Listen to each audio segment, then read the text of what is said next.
Ya, ini dulu ya.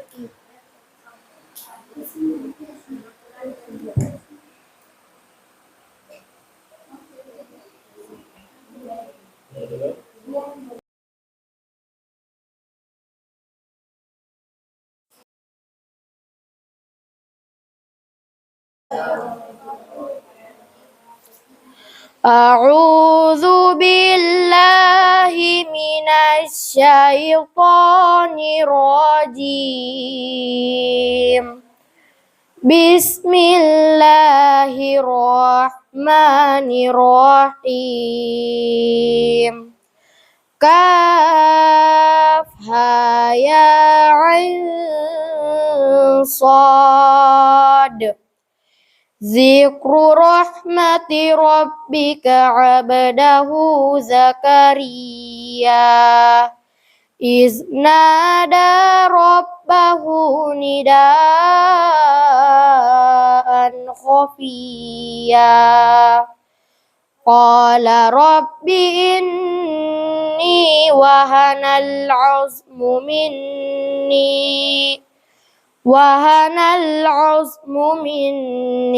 washta'ala ra'su syaiban wa lam akum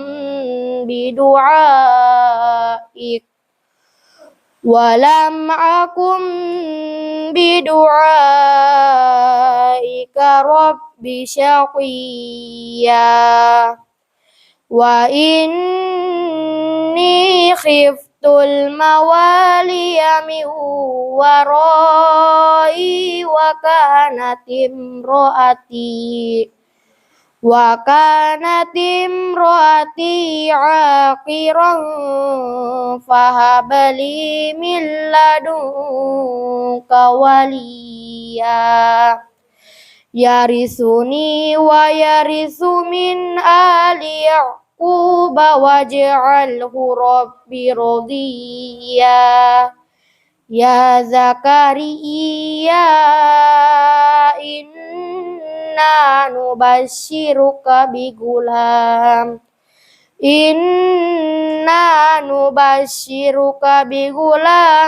ismuhu Yahya lam naj'al lahu min qablu samiyya qala rabbi anna yakunu li gulamu wa kanat imroati aqiran wa qad balagtu minal kibari itiya qala kadzalik qala rabbuka huwa alayya hayyinu wa qad khalaqtuka min qablu wa lam taku syai'a qala rabbi ij'al li ayah qala ayatuka alla tukalliman nasa salasa layalin sawiyya fa kharaja ala qaumihi minal mihrabi fa auha ilaihim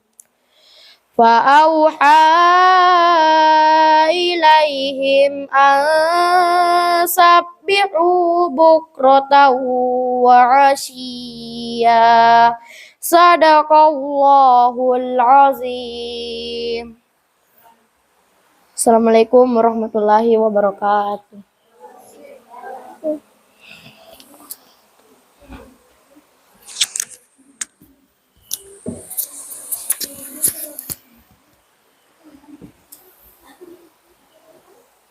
Baik, itulah tadi pembacaan ayat suci Al-Quran yang telah disampaikan oleh Allah Alfian. Mudah-mudahan menjadi pembuka acara kita pada pagi hari ini. Baik, adik-adik sekalian yang sama-sama terhormati dan dimuliakan oleh Allah Subhanahu wa taala. Pada kesempatan yang berbahagia ini, pada pagi hari ini, kita akan menyampaikan panca jiwa pesantren. Bukan Pancasila. Ya, panca jiwa pesantren. Panca artinya lima. Makanya disebut Pancasila karena terdiri dari 5 sila. Kalau panca jiwa pesantren berarti 5 jiwa pesantren. 5 jiwa pesantren ini sebagai seorang santri atau warga pesantren wajib tahu. Ya, karena ini adalah menjadi alat ukur kita, menjadi pedoman kita untuk menjalankan kehidupan di pesantren. Ya, silakan ditulis, catat baik-baik, ya, karena ini akan menjadi sesuatu yang sangat penting khususnya bagi santri. Panca jiwa pesantren itu ada 5 sebagaimana namanya panca jiwa. Ya. Yang pertama adalah keikhlasan. Ya, yang pertama adalah keikhlasan. Yang kedua ada kesederhanaan. Ya, ada kesederhanaan. Kemudian yang ketiga ada kemandirian atau biasa kita sebut dengan berdikari, berdiri di atas kaki sendiri. Ya, jadi yang ketiga adalah kemandirian. Kemudian yang keempat adalah ukhuwah Islamiyah. Ya, ukhuwah Islamiyah. Dan yang terakhir adalah kebebasan yang terkontrol. Kebebasan yang terkontrol. Saya ulangi, panca jiwa pesantren ada 5. Yang pertama keikhlasan, yang kedua kesederhanaan, yang ketiga kemandirian, yang keempat adalah ukhuwah Islamiyah, dan yang kelima adalah kebebasan. Baik, kita bahas satu persatu dari kelima panca jiwa pesantren yang wajib diketahui oleh warga pesantren. Yang pertama keikhlasan. Jadi semua kita harus ikhlas. Santri harus ikhlas. Guru atau kiai, ustadz dan asatiza atau ustazat wajib ikhlas dalam mengajar. Ya, pengasuhan santri wajib wajib ikhlas dalam mendidik. Ya. Dan begitupun wali santri. Wali santri harus ikhlas dalam menitipkan anaknya di pesantren. Harus tega. Ya, harus melepaskan anaknya, mengikhlaskan anaknya untuk belajar di pesantren.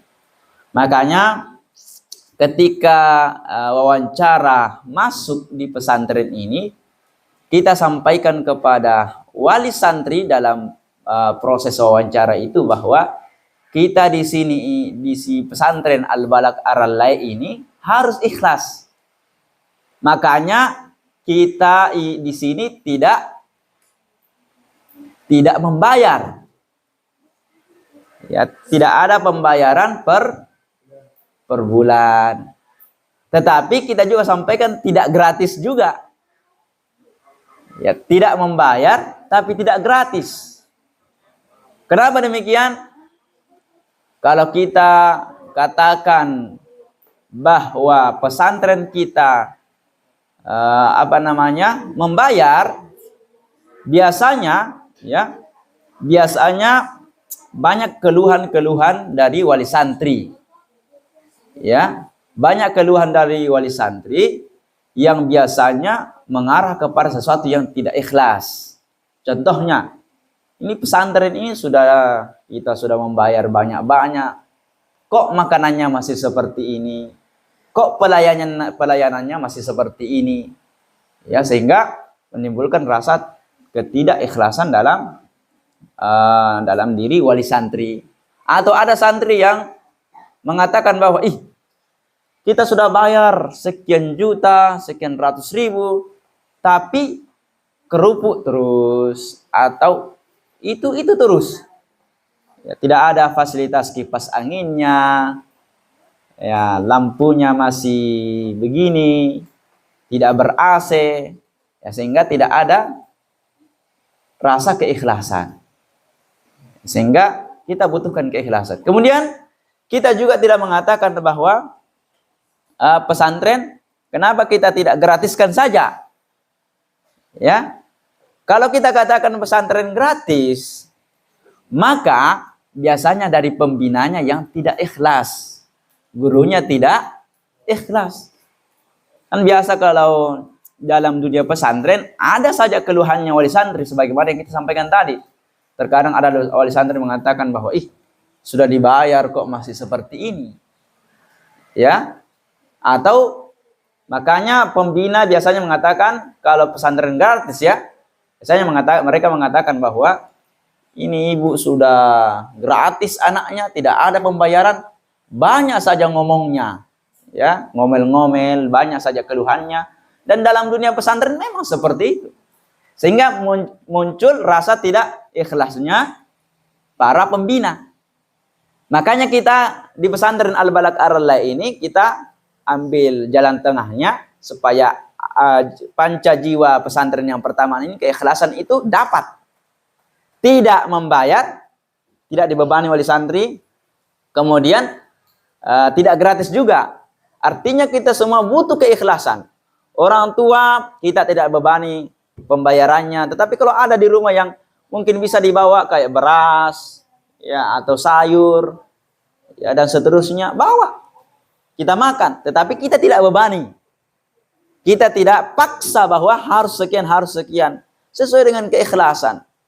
Biar 1 rupiah, biar 1000, biar sayur di 1 biji barangkali, tapi kita ikhlas, maka pahalanya jauh lebih besar daripada membayar 1 juta tapi tidak ikhlas.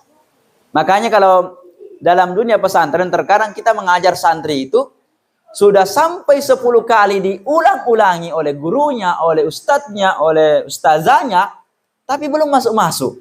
Berarti ada sesuatu yang salah. Bisa jadi karena faktor orang tuanya tidak ikhlas membayar. Kalau kalau dia dalam pesantren berbayar, bisa jadi. Atau gurunya tidak ikhlas karena mungkin pesantrennya gratis, atau santrinya yang tidak ikhlas. Jadi ada di antara 3 unsur ini yang tidak ikhlas. Kapan semuanya ikhlas? Wali santri ikhlas, gurunya ikhlas mengajar, santrinya ikhlas dalam menuntut ilmu, maka insya Allah pelajaran itu akan mudah. Ya, itu penyebabnya kenapa di pesantren kita ini bagaimana supaya panca jiwa pesantren yang pertama ini dapat. Karena itu yang penting. Ya, itu yang penting. Innamal amalu bin niat. Segala sesuatu itu tergantung pada niatnya. Kalau niat kita masuk pesantren untuk menjadi supaya dikenal di kampungnya, Masya Allah, fulan pergi ke pesantren, luar biasa. Ya, kalau niat kita supaya kita dipuji, maka itu yang kita dapatkan. Tidak dapatkan ilmunya. Tidak berkah kita punya ilmu. Ya, makanya di beberapa buku-buku para ulama dan hadis-hadis, ya, buku-buku hadis, biasanya yang ditempatkan di halaman pertama di bukunya adalah tentang keikhlasan. Karena ini memang penting. Kapan kita tidak ikhlas, tinggalkan rumah kita. Kapan kita terpaksa masuk ke dalam pesantren, maka itu bisa mempengaruhi proses kita dalam menuntut ilmu. Bisa mempengaruhi dalam proses menghafal. Makanya kalau ada yang merasa malas-malas, atau sulit menghafal, atau merasa ya kurang nyaman di pesantren, berarti mungkin dia belum ikhlas. Dia ikhlas, tapi mungkin orang tuanya tidak ikhlas. Jadi itu yang pertama ya. Panca jiwa pesantren adalah keikhlasan yang pertama. Kemudian yang kedua, kesederhanaan. Sederhana. Sederhana bukan berarti melorot atau miskin. Ya, sederhana bukan berarti seadanya saja. Tetapi sederhana di sini adalah dia punya sesuatu, tetapi dia usahakan dirinya hidup dalam kesederhanaan, tidak mubazir. Ya, makan dengan secukupnya, sesuai dengan yang penting perutnya tidak lapar. Minum, yang penting dia sudah tidak tidak haus lagi. Ya, artinya kita di pesantren ini, sekalipun mungkin di antara kita ada yang mampu pakai sendal yang mewah, ya, tapi kita kan di sini kita sampaikan bahwa bawalah sandal jepit. Tidak membawa sandal galang dan seterusnya, tapi bawa sandal jepit. Sekalipun ada di antara kita mungkin banyak sandal galangnya di rumah, ya, banyak. Intinya banyaklah sepatu, kalau perempuan sepatu yang ini dan seterusnya yang berharga. Tetapi kita pilih sandal jepit. Ya, karena kita sederhana. Yang penting bisa kita pakai untuk sebagai alas kaki dan seterusnya. Ya, jadi kita di pondok ini, di pondok pesantren harus sederhana. Yang penting bisa menutupi kebutuhan kita, makan sederhana, ya, tidur sederhana. Sekalipun di rumah mungkin pakai matras, pakai spring bed, pakai ranjang, ya, pakai AC mungkin di kamarnya. Kita di pesantren mungkin hanya pakai kipas angin, pakai kasur yang mungkin cuma tebalnya 10 cm. Ya, sederhana, yang penting bisa tidur. Nabi Shallallahu Alaihi Wasallam, Nabi alas tidurnya karpet. Belum ada kasur yang sebagaimana yang kita lihat pada hari ini. Bahkan rumahnya Nabi Shallallahu Alaihi Wasallam itu masih pasir. Jadi kalau tidur dibawa di atas, kita alhamdulillah sudah ada semennya, sudah dicor. Alhamdulillah sudah ada karpet yang Masya Allah luar biasa. Ya, Nabi saja yang beliau adalah kekasih Allah, tapi hidup sederhana sekalipun beliau mampu. Orang kaya pasti kaya Nabi. Tetapi karena beliau adalah orang yang sederhana, sehingga apapun yang artinya bisa membantu orang lain, maka apa yang dimiliki dia bantu dulu orang lain. Ya, karena dia yakin atau kita semua umatnya diberikan pelajaran kepada kita bahwa dunia ini hanya sementara. Ya, maka hiduplah dengan sederhana, dengan seadanya, jangan sesuai dengan keinginan kita. Ya, jadi hidup sederhana menjadi panca jiwa yang kedua di pesantren. Kemudian yang ketiga adalah kemandirian. Mandiri. Jadi salah satu di antara panca jiwa pesantren yang sangat penting adalah kemandirian. Jadi kita di sini semua santri harus mandiri. Ya, berdiri di atas kaki sendiri. Jangan berdiri di atas penderitaan orang lain. Jangan berdiri di atas penderitaan orang tua. Banyak orang yang Masya Allah punya motor NMAX, punya HP iPhone 15 Pro Max, ya, mewah. Tetapi orang tuanya kasihan, tersiksa, utang sana sini. Padahal anaknya bermewah-mewah. Banyak anak-anak sekarang yang tidak mau dibilang, ya, gengsi kalau tidak punya motor. Dipaksa orang tuanya jual sapi, jual kebun supaya punya motor juga. Makanya kalau berkawan, berkawanlah sama yang biasa-biasa saja. Ya, yang biasa saja, yang selevel dengan kita agar supaya kita bersyukur. Ya, kita bersyukur. Jadi harus mandiri. Ya, harus mandiri. Jadi kemandirian ini adalah salah satu di antara PR-nya pesantren untuk mendidik santri-santrinya bagaimana supaya ketika dia sudah selesai dari pesantren, dia sudah hidup mandiri. Bangun sendiri. Kalau di rumah kan masih dibangunkan. Kalau jam 4:45 dibangunkan, mungkin kalau di rumahnya kalau hujan seperti tadi itu luar biasa cobaannya, ya, kepengen tidur terus karena nyaman. Tetapi karena kita di sini yakin bahwa kita harus hidup mandiri, kemudian penuh dengan kesadaran, ya, jadi adik-adik sekalian dilatih di sini supaya sadar, bukan karena peraturan. Sehingga jadi peraturan yang kita buat jangan anggap bahwa itu adalah sebuah peraturan saja, tetapi ada nilai-nilai, ada sesuatu yang ingin kita sampaikan, yang ingin kita ajarkan kepada kalian, bahwa ketika waktu sholat, apapun keadaannya, harus tinggalkan segala sesuatu yang kita anggap nikmat.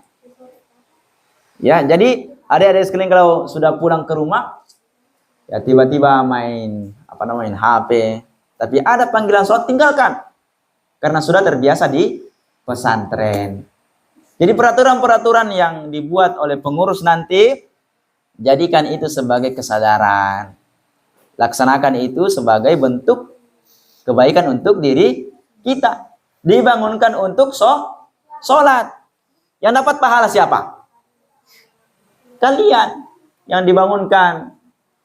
Ya, yang sholat. Insya Allah pengurusnya juga dapat pahala. Ya, dapat pahala. Man dalla ala khairin falahu ajru mithlu fa'ilihi. Barang siapa yang mengarahkan seseorang untuk mengerjakan suatu kebaikan, maka dia juga dapat pahala sebagaimana orang yang melakukan kebaikan itu dapat pahala. Jadi pengurus itu luar biasa pahalanya. Membangunkan orang untuk sholat, dia juga sholat dapat 2 kali lipat. Ya, jadi insya Allah pengurus-pengurus kita berharap ikhlas dalam mendidik adik-adiknya, dalam mengajak adik-adiknya. Adik-adik juga yang diarahkan oleh pengurusnya, ikuti apa yang disampaikan, karena semua itu adalah kebaikan untuk kita. Ya. Jadi kemandirian di panca jiwa yang ketiga ini seperti pohon. Ya. Pohon sebelum ditanam itu dibibit. Bibit pohon. Bibit pohon durian, rambutan, dan seluruhnya.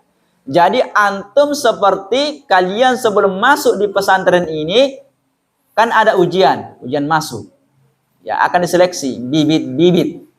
Sebelum ditanam, bibit-bibit ini dipilih. Alhamdulillah kalian yang sudah masuk hari ini, kalian adalah bibit-bibit pilihan yang dipilih oleh pesantren untuk ditanam.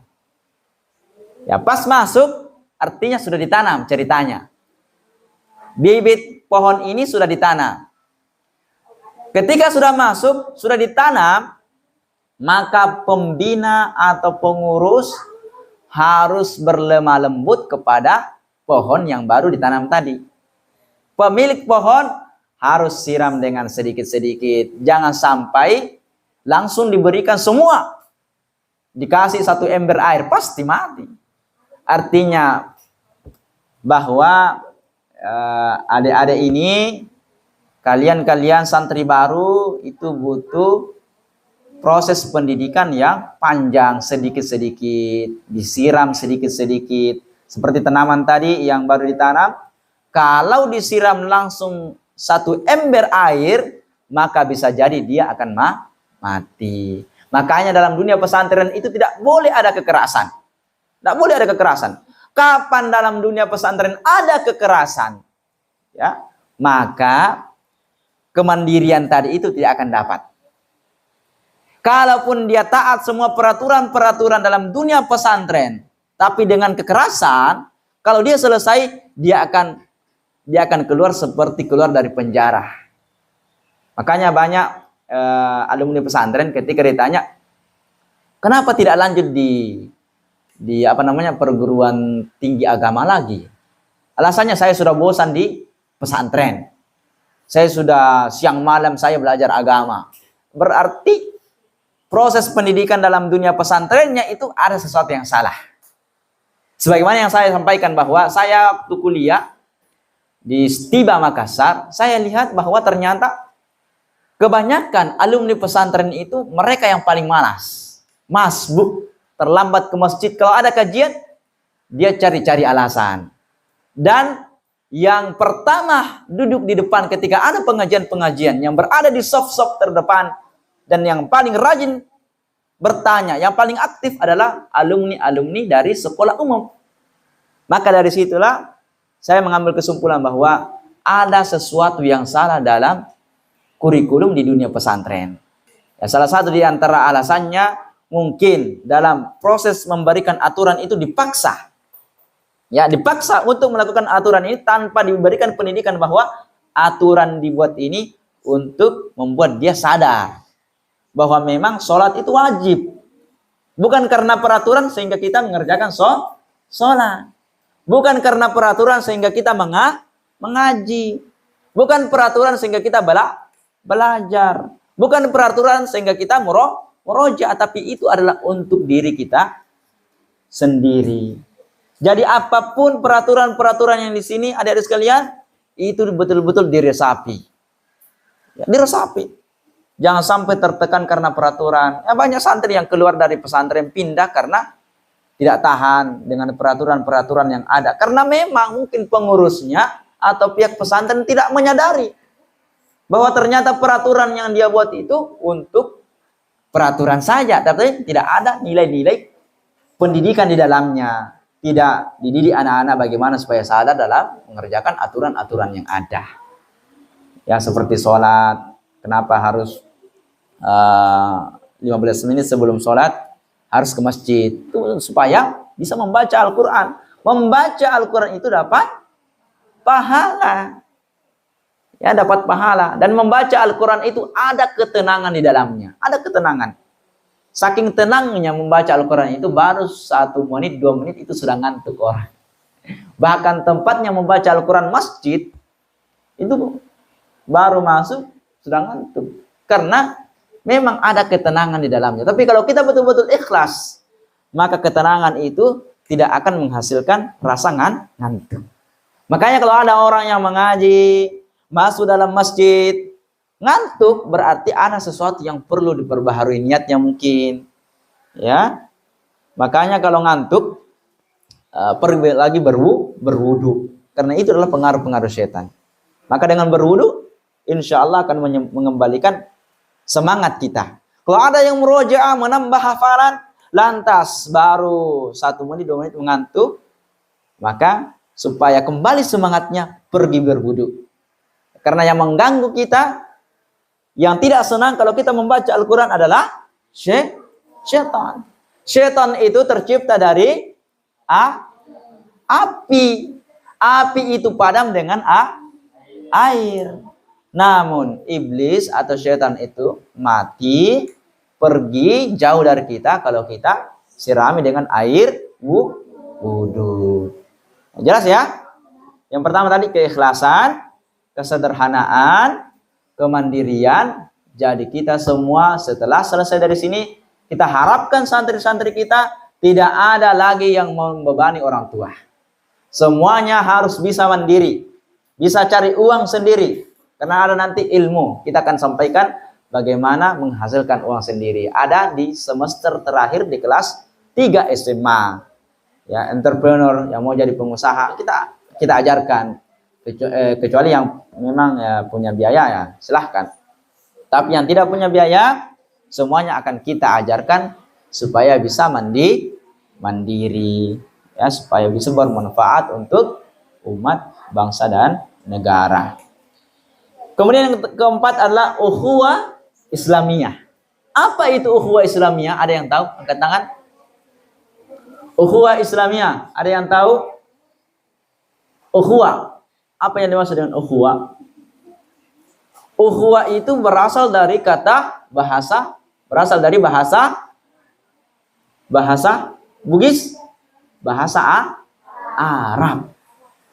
Ukhuwah berasal dari kata al-akh. Al-akh. Ukhuwah, persaudaraan. Al-akh itu adalah saudara. Al-akh, al-ukh, al-ukhti, al-ukhtu, ya, al-akh, saudara. Al-akh, saudara laki-laki. Al-ukh, saudara perempuan. Atau kalau pengurusnya dipanggil al-akh berarti kakak. Kalau pengurusnya dipanggil al-ukh berarti dia adalah kakak. Jadi pengurus-pengurusnya sekarang untuk putra yang sudah ditunjuk jadi pengurus, maka anggota-anggotanya atau a'do harus memanggil pengurusnya dengan panggilan al-akh. Kalau untuk putri dipanggil al-ukh.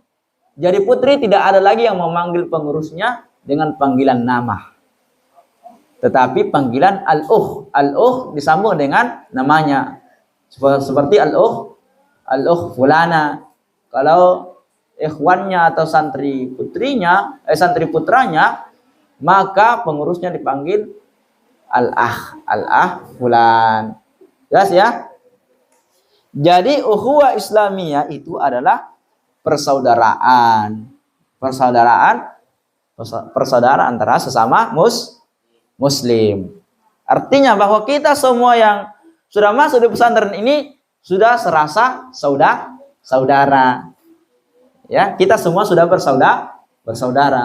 Kalau ada yang mengganggu teman kita adalah orang pertama yang membelanya. Ya, kalau ada orang-orang luar yang mengganggu kita karena kita adalah saudara, harus membela saudara kita.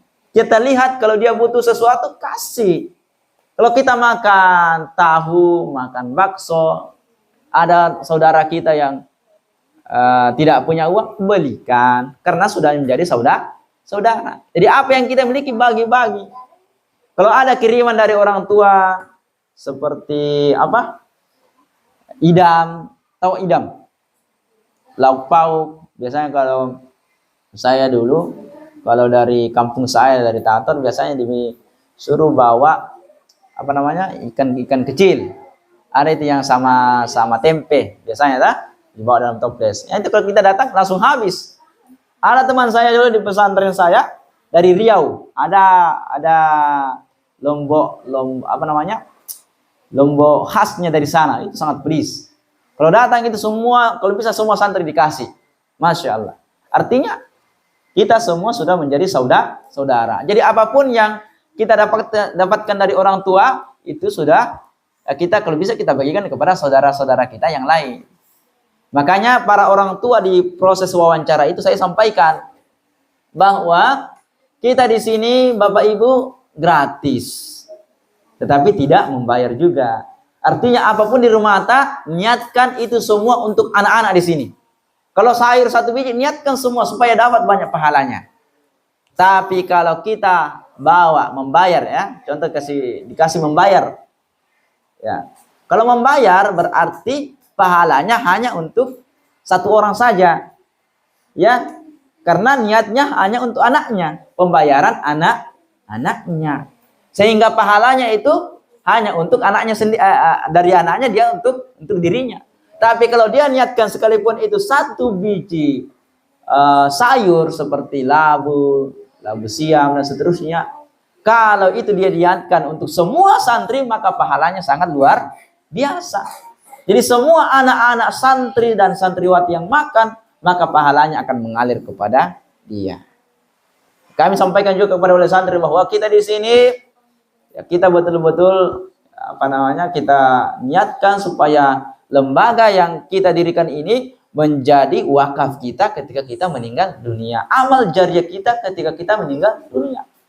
Bayangkan coba, kalau setiap bulan bawa beras, ya, setiap bulan bawa beras, setiap bulan bawa sayur, dan dimakan oleh semua gurunya, santrinya, dan itu selama 6 tahun, pasti sudah menjadi daging dalam anak-anak. Itu kan sudah tumbuh besar. Sekarang mungkin siapa yang kecil? Siapa? Andi Akbar ya? Andi Akbar. Mungkin nanti sudah besar ketika sudah selesai. Andi Akbar ya? Andi Akbar. Ini siapa? Siapa namanya? Ya? Afwan. Ya. Afwan mungkin sekarang kecil, nanti kalau sudah kelas 3 SMA sudah besar. Ya, berarti ada pertumbuhan dalam dirinya. Kalau wali santri konsisten, ikhlas dalam membawa beras setiap bulan, atau bawa sayur, atau untuk guru-gurunya, makanan untuk gurunya, dan guru-guru kita di sini kita usahakan mereka kita sampaikan pada proses wawancara bahwa guru-guru kita di sini kita usahakan mereka hanya fokus untuk mengajar. Tidak ada yang fokus untuk menjual, mencari kehidupan yang lain. Ya. Jadi mereka kita usahakan kita penuhi kebutuhannya, makannya, ya, kemudian kebutuhan-kebutuhan yang lain, apalagi yang sudah berkeluarga, kita sudah sampaikan dengan niat ini, insya Allah Allah akan berikan jalan keluar dari setiap permasalahan yang kita hadapi. Karena yang kita bangun ini yang kita bantu adalah agama Allah, agama Islam. Kalau agamanya Allah kita bantu, maka tidak mungkin Allah akan membiarkan kita tersiksa. Tidak mungkin Allah membiarkan kita miskin. Tidak mungkin Allah membiarkan kita lapar. Jadi butuh keyakinan yang sangat luar biasa. Ya. Jadi sekali lagi, kita di sini di pesantren kita harus menganggap yang lain adalah saudara kita. Pengurus kita anggap sebagai kakak kita. Ya, kemudian ustadznya atau ustazah kita anggap mereka sebagai orang tua kita. Makanya ustadznya di sini sebelum mengajar kita adakan pertemuan dulu. Kita latih mereka, kita ajar, kita sampaikan bahwa posisi kita di sini sudah menjadi guru. Sudah menjadi orang tua. Yang namanya orang tua berarti harus bisa mendidik. Ya, harus bisa mendidik. Orang tua itu kalau sudah betul dia caranya mendidik, maka apapun yang disampaikan sama anaknya pasti dia dengar. Lihat bayi. Pernah lihat bayi? Anak-anak? Pernah? Kalau anak-anak dimarahi, dipukul sama orang tuanya, sudah dimarahi tetapi tetap ke orang tuanya, tidak membenci orang tuanya. Anak saya yang dua orang itu sering saya marahi, tapi sekalipun saya marahi tetap datang main-main sama saya. Kalau bangun tidur, kalau pertama ketemu langsung ini mau ikut terus, padahal sudah sering saya marahi. Artinya guru harus seperti itu. Sekalipun terkadang kita memarahi, tetapi itu adalah sebuah pendidikan. Jadi ada marah, tetapi ada terkandung di dalamnya adalah ada nilai-nilai pendidikan yang kita sampaikan. Sehingga sekalipun anak-anak santri-santri ini kita tegasi sedikit, tetapi mereka tetap hormat kepada kita. Ya, tidak membenci kita, tidak menyimpan dendam. Banyak orang di pesantren-pesantren lain itu karena saking kerasnya gurunya atau pengurusnya ada dalam pesantren, ketika di luar ditunggu di pinggir jalan, dibawa semua teman-temannya, geng, akhirnya dibunuh. Ada kasus seperti itu. Karena memang pembina ini atau guru ini dia hanya tidak pakai tidak ada pendidikan yang dia sampaikan. Dia hanya mengikuti peraturan-peraturan yang ada tanpa menyadari bahwa ternyata dia diarahkan untuk mendidik. Boleh tegas, tetapi ada nilai-nilai pendidikan yang kita sampaikan. Boleh tegas, tetapi jangan sampai menyakiti hati orang lain. Ya. Itu ya. Yang keempat. Yang kelima adalah kebebasan yang terkontrol. Kebebasan yang dimaksud di sini adalah kebebasan sesuai dengan jalur-jalur syariat Islam. Ya. Kalau mau bebas, silakan ikuti 4 poin yang telah kita sebutkan tadi. Ikhlas, sederhana, mandiri, ukhuwah Islamiyah. Maka kalau 4 ini sudah kita lakukan, maka kita sudah bisa bebas. Sudah ikhlas, bebas tapi ikhlas. Bebas tapi sederhana. Bebas tapi mandiri. Ada orang bebas tetapi menggunakan atau bebas tapi merampas harta orang lain. Ya, bebas tetapi orang tuanya menderita. Ya. Jadi bebas dalam artian dia sudah bisa mandiri sendiri. Bebas tidak menggunakan uang orang tua. Bebas tapi tidak menggunakan harta uang orang tua. Bebas tetapi tidak berarti mengambil semaunya. Ya. Kemudian bebas tapi dia selalu berukhuwah Islamiyah. Bebas berbuat tetapi dia selalu menjaga persaudaraan. Begitu maksudnya ya? Paham ya? Jadi bebas terakhir di sini adalah bebas tapi ikhlas, bebas tapi sederhana, bebas tapi mandiri, dan bebas tetapi berukhuwah Islamiyah. Itulah 5 pancajiwa pesantren yang wajib diketahui oleh warga pesantren. Termasuk diantaranya guru, wali santri, dan yang paling utama adalah santri itu sendiri. Ya, sekali lagi 5 pancajiwa ini ya seharusnya acara-acara khutbah iftitah seperti ini juga itu biasanya dihadiri oleh wali santri. Dihadiri oleh wali santri, guru, termasuk guru. Ya, dan yang paling utama adalah santri itu sendiri. Sampai di sini ada pertanyaan? Ada? Sena? Ada pertanyaan? Yang sandar ya? Ya. Jadi fungsinya ukhuwah Islamiyah, temannya tidak sandar, dia juga tidak sandar. Ya, temannya makan, dia juga makan. Ya, temannya ketika dia mau melakukan sesuatu dan temannya tidak mampu untuk melakukan itu, dia ajak temannya. Ya, jadi inilah pancajiwa yang 5, ya, pancajiwa pesantren yang wajib untuk kita ketahui. Jadi harus betul-betul diresapi. Nanti insya Allah kita akan pasangkan di setiap sudut, di putri juga maupun di putra, supaya selalu mengingat. Sebagaimana di sini kan kita ada kuburan, ya, sebagai sebagai bentuk supaya kita selalu mengingat. Kalau ada yang malas-malas lagi, ingat bahwa kita akan mati. Ya. Kalau ada lagi yang malas belajar dan seterusnya, selalu kembali kepada tujuannya, bahwa kita di pesantren ini, sebenarnya pesantren itu hanya tempat untuk membantu kalian supaya bisa fid dunya hasanah, supaya di dunia bahagia, wa fil akhirati hasanah, dan di akhirat juga selamat atau bahagia. Jadi tujuan kita masuk ke dalam pesantren adalah ada 2, fid dunya hasanah wa fil akhirati hasanah. Banyak orang yang sekolah di sekolah umum, sekolah unggulan, tetapi hanya mencari fid dunya hasanah, hanya ingin bagaimana supaya di dunia dia bahagia, tetapi fil akhirati hasanah dia tidak dapat. Tapi alhamdulillah kita di pondok ini dengan kesederhanaan, dengan ukhuwah Islamiyah, dengan keikhlasan, dengan kemandirian, dengan kebebasan, kita akan dapatkan fid dunya hasanah wa fil akhirati hasanah.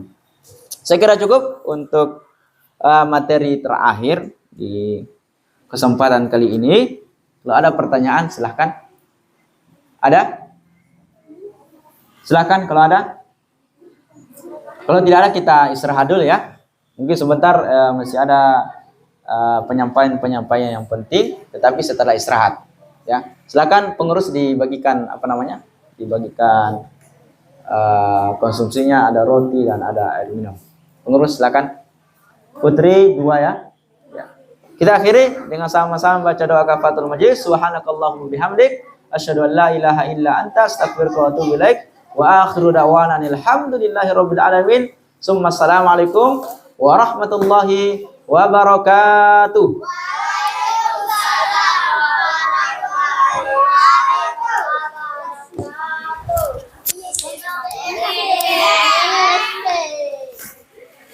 YouTube. Kesempatan dalam bahasa.